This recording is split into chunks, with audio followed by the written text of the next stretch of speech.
راجل فتح الميل حلو قوي، تم الاختراق وكل البيانات والحسابات دلوقتي في ايدينا. ده بالظبط اللي حصل لشركه تارجت، ودي تقريبا ثالث اكبر سلسله بيع تجزئه في امريكا. الشركه دي بتصرف ملايين الدولارات على موضوع السايبر سيكيورتي وعلى ان هم يامنوا البيانات والانظمه بتاعتهم. تخيل بقى شركه بالحجم ده وبالفلوس اللي بتصرفها دي على امن البيانات بتاعتها يتسرق منهم حوالي 40 مليون كارت ائتمان لتقريبا 70 مليون عميل.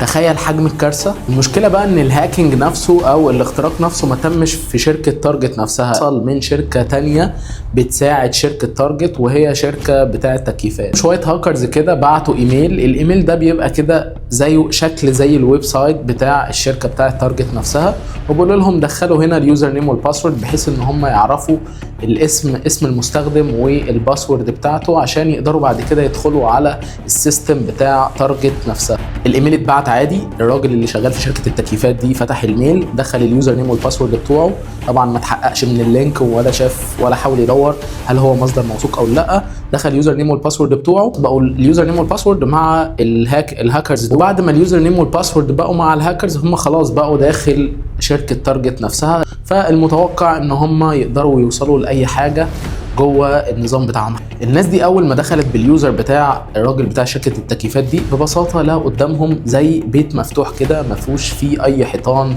ما فيش فيه اي بوابات بتفصل جزء عن جزء. فاللي حصل ان هو اول ما دخل فتح الباب باليوزر نيم والباسورد، لقى نفسه يقدر يوصل لاي حته ثانيه للسيستم بتاعه، يقدر يوصل للمخازن، يقدر يوصل للاجزاء الموجوده لكل الفروع. فوصل لجزء اساسي جدا وهو البي او اس، بوينت اوف سيل، للفروع كلهم. خلاص بقى عنده اكسس لكل اللي الفروع بتقدر تعمله. اول ما وصلوا للفروع حطوا برنامج خبيث اسمه بلاك بي او اس. اول ما انت بتيجي تدفع بالفيزا هو بيقرا البيانات بتاعت الكارت بتاعك وبيحفظها في سيستم قبل ما يحاول يشفر البيانات دي. فالجزء من الثانيه عشان يقرا البيانات هو بيحتفظ بيها للبرنامج الخبيث بتاعهم.